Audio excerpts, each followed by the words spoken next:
batalha começou.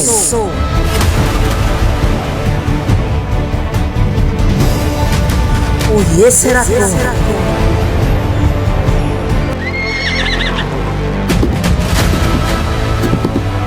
os exércitos de Elohim, Mahanaim, estão prontos para a guerra.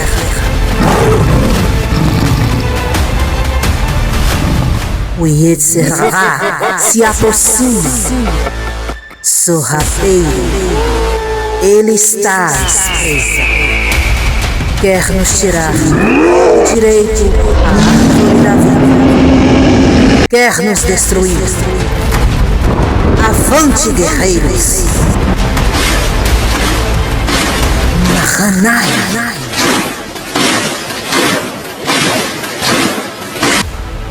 Por Hashem e pela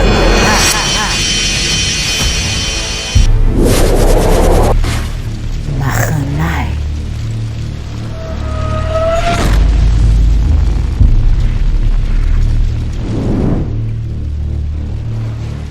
ברית החדשה מקץ. Baruch Hashem, Shalom Shalom, eu sou a Morakaya. Estamos de volta em nosso canal Mahanaim. Hoje vamos estudar o texto da Brit Hadashah, que tem referência a Parashat Hashavua, a Parashat Miketz. Baruch Hashem. O texto se encontra na carta de Shaul HaShaliach aos Coríntios, a primeira das duas cartas, no capítulo 2, do verso 1 ao verso 5. Vamos fazer a leitura? E eu, irmãos, quando fui ter convosco, anunciando-vos o testemunho de Elohim, não fui com sublimidade de palavras ou de sabedoria, porque nada me propus saber entre vocês, senão a Yeshua ungido, e este pregado no madeiro. E eu estive convosco em fraqueza e em temor, e em grande tremor. A minha linguagem e a minha pregação não consistiram em palavras persuasivas de sabedoria, mas em demonstração do Ruach de poder, para que a sua emuná não se apoiasse na sabedoria dos homens, mas no poder de Elohim. Baruch Hashem, bendito seja o nosso Deus. Conforme vemos o texto da Parashat Hashavua, Yosef Hatzadik, ele vai ser retirado do poço neste momento do início da Parashá e vai ser levado à presença de Paró. Esta ascensão de Yosef não trouxe para Yosef uma postura de arrogância. Nós vemos no texto Yosef se referindo a Paró o tempo todo ali, como apenas um canal de Elohim. E assim como Yosef, que tinha esta postura humilde perante Hashem, o nosso irmão, que ele nos chama de irmãos, né? O nosso irmão Shaul, ele vai nos trazer esta mesma postura, este mesmo comportamento perante as pessoas da comunidade, as quais ele trazia as palavras de Elohim.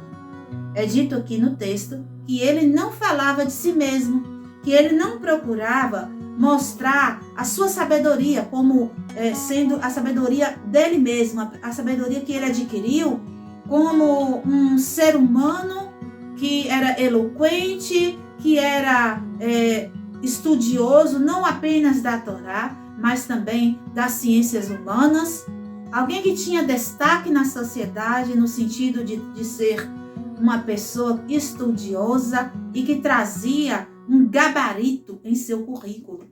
Então, Shaul, ele está dizendo aqui para a gente que ao se apresentar para trazer a palavra de Deus, aqui o texto diz bem claro que é o testemunho de Elohim que ele traz. Ou seja, ele vai trazer para os irmãos, as pessoas da comunidade, aqueles que estão se convertendo para o caminho da Torá, exatamente as palavras de Hashem.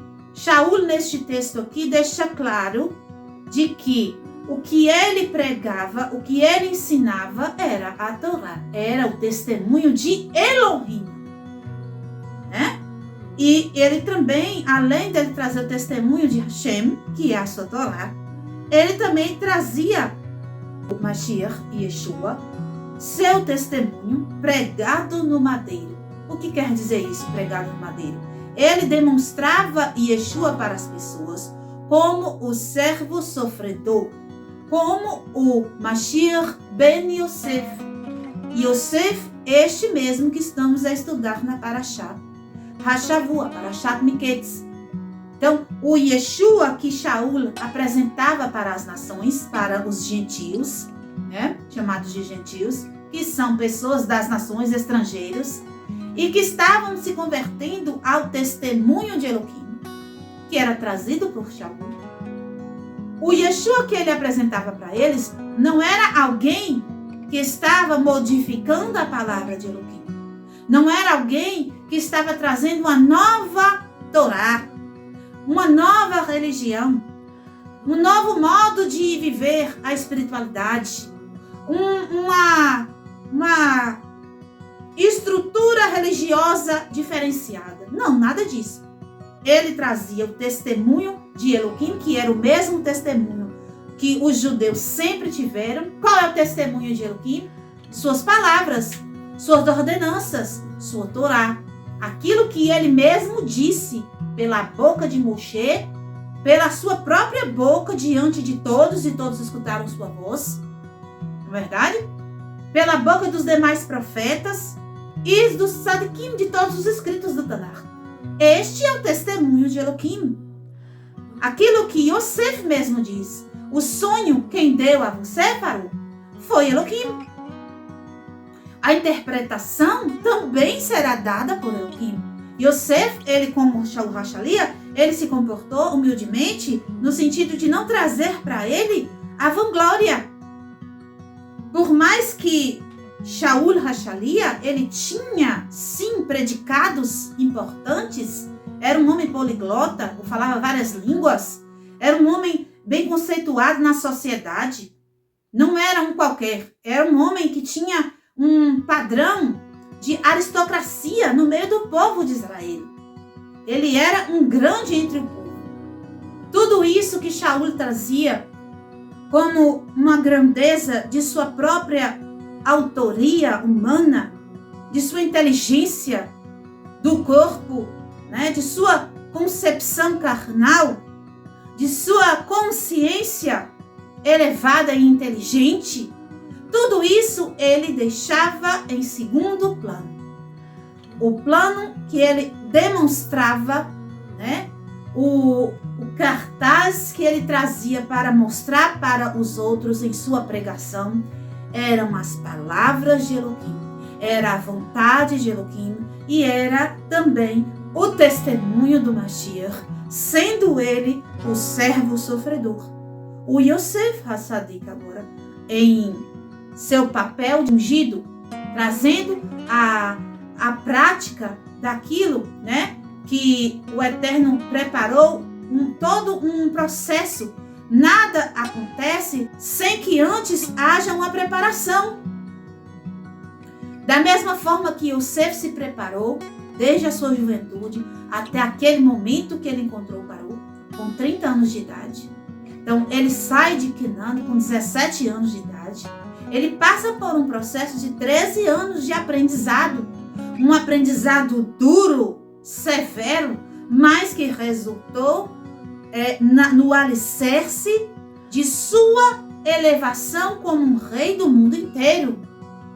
E assim, Yeshua, ele espera, né, para vir a este mundo, todo o processo de formação da mentalidade humana ser capaz de recebê-lo neste mundo. Né? Então, passa-se os tempos determinados por Hashem até que chegue o Mashiach em um tempo específico que era determinado para que viesse e fosse pregado no madeiro, como Shaul Hashalia está nos trazendo aqui. E este homem que entregou a sua vida desta forma, pregado no madeiro, era o que era trazido para os estrangeiros. O que os estrangeiros estavam a receber?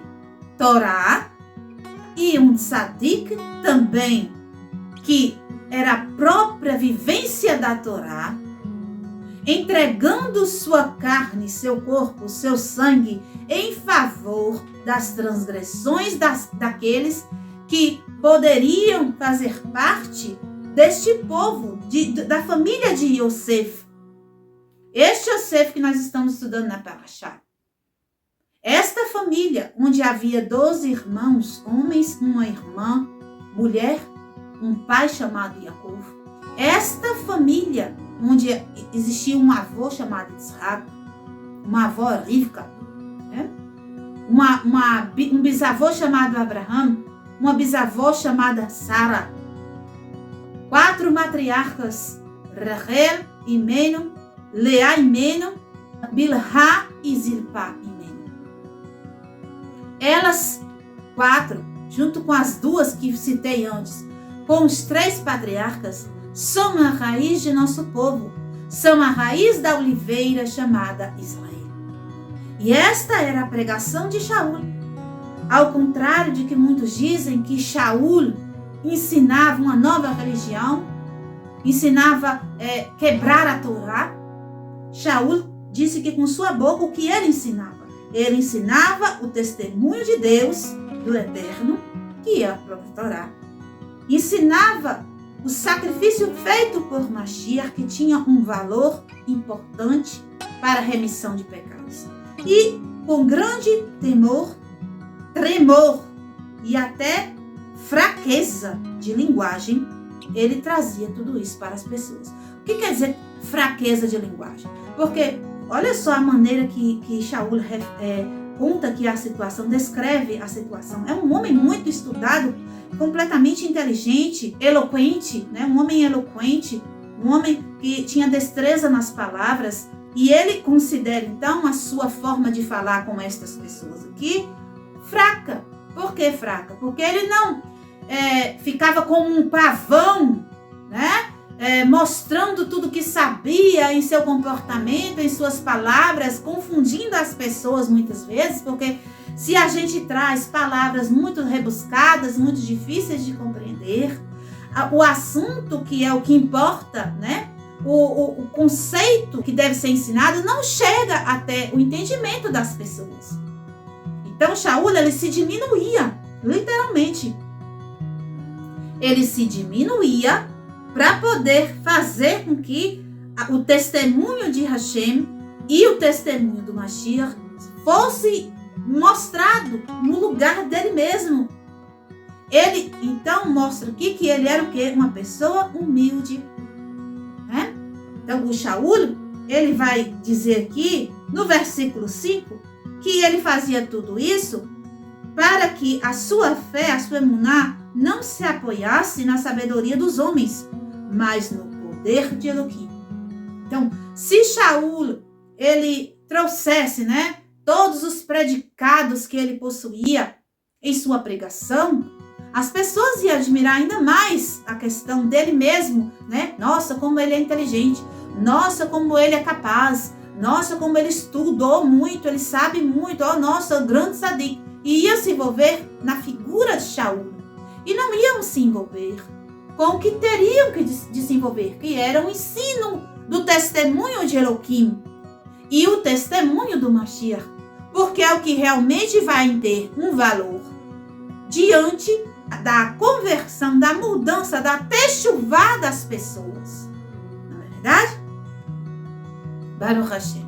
E isso nós vemos também, este mesmo comportamento, em Yosef Hatzadik, onde lá no Mitzrayim, ele se abaixa, ele se diminui, né? Lá em Canaã, ele, com falta de maturidade, ele se mostrou grande para seus irmãos, né? Ele se mostrou muito inteligente, muito sadica, muito correto diante de seus irmãos. Isso provocou uma ruína para ele.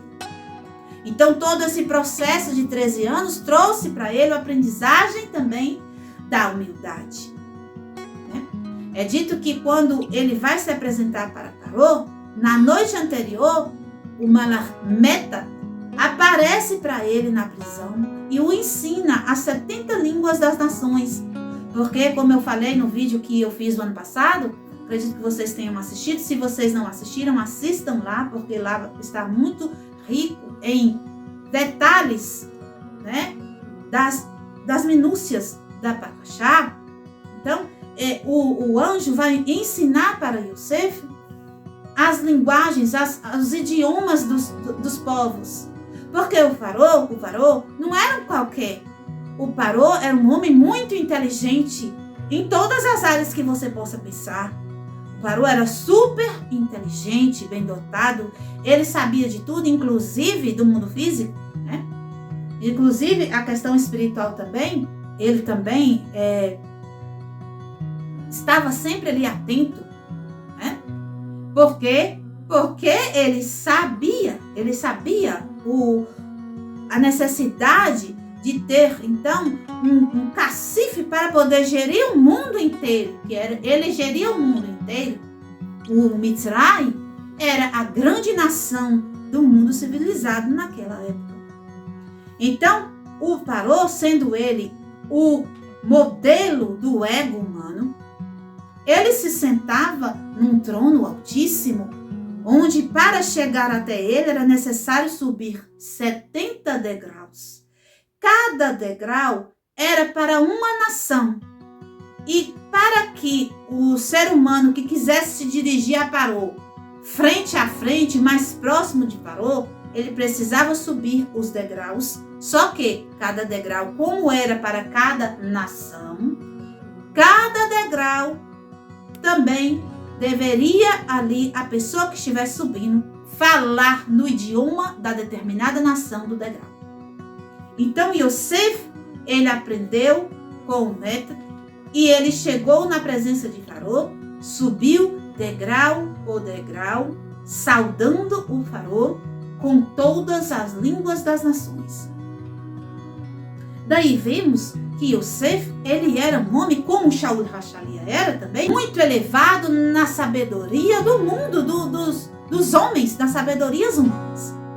Yosef era um ótimo administrador. Yaakov Avinu ensinou Yosef a matemática, pois Yaakov também era um ótimo administrador. Yaakov era um ótimo, desenvolvedor de empreendimentos. Yaakov era muito inteligente e muito bem-sucedido. E ele passou tudo para seu filho Yosef. Ele ensinou a ler, a escrever, a contar, a fazer, todo tipo de contabilidade necessária para gerir a propriedade de Yaakov, que não era pouca coisa. Yaakov era milionário, multimilionário, ele era riquíssimo. Yaakov, certo? Então, Yosef, ele não foi criado, sem instrução. Não, Yosef foi criado com muita instrução. Tanto a instrução dos homens, tanto a instrução espiritual. Pois Yosef e todos os seus irmãos, todos eles, estudavam com Yitzhak Avinu, estudavam com seu pai Yaakov. E não podemos nem medir a grandeza espiritual destes homens. Então, todos eles eram muito bem instruídos no espiritual e também muito bem instruídos nas ciências dos homens. Nisso, Yosef, ele poderia apavorar-se, mas não. A ideia que ele deu para o Faraó foi o seguinte: escolha um homem que vá fazer com que essa questão do tempo da bonança, do tempo da fartura, seja utilizada para sanar a fome que virá depois. Ele dá praticamente a receita do que deve ser feito sem se indicar para o cargo. E a maneira que ele fala com o Faraó é com muita tzniut. Yosef aprende a lição da tzniut. Yosef aprende a lição da humildade.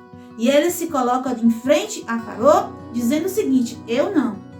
Elohim deu o sonho para o Faraó. Elohim também vai dar a interpretação do sonho para o Faraó. Ou seja, como Shaul aqui, Yosef, ele traz o testemunho de Elohim para os estrangeiros. Assim também, o nosso irmão, que é como eles nos chamam aqui, nosso irmão Shaul Hashalia, Rav Shaul, ele se coloca desta forma, humildemente perante Hashem, Baruch Hashem, e perante a todos aqueles os quais ele leva a palavra da verdade. Ele leva então o caminho de volta, um escape para aqueles que estão fora, que foram jogados para fora. Ele traz então um caminho de escape para que eles voltem para dentro, né? Ao contrário do termo igreja, eclésia, que significa colocados para fora, Shaul, ele reúne uma querrilá, que é o quê? Uma assembleia, que é um ajuntamento de pessoas. Então, este é o objetivo, né?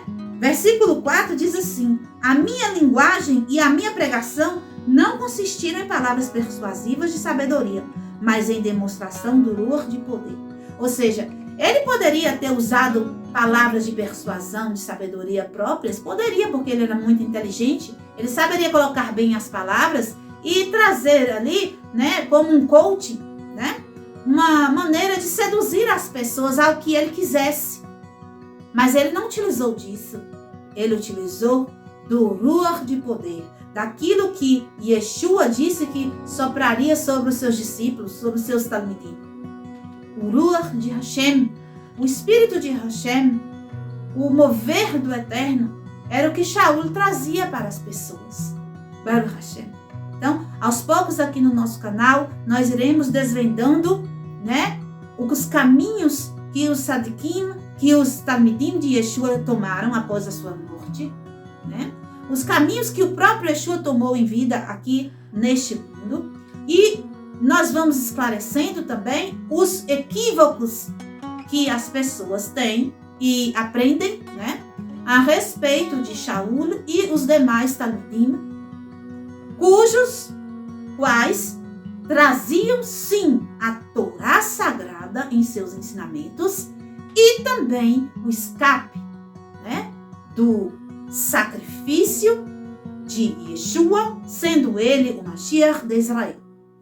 Baruch Hashem, ficamos aqui então com o entendimento da Brit Hadashah com relação a Parashat Hashavua. Shalom, shalom, lehitraot, kol hatovim lekulam.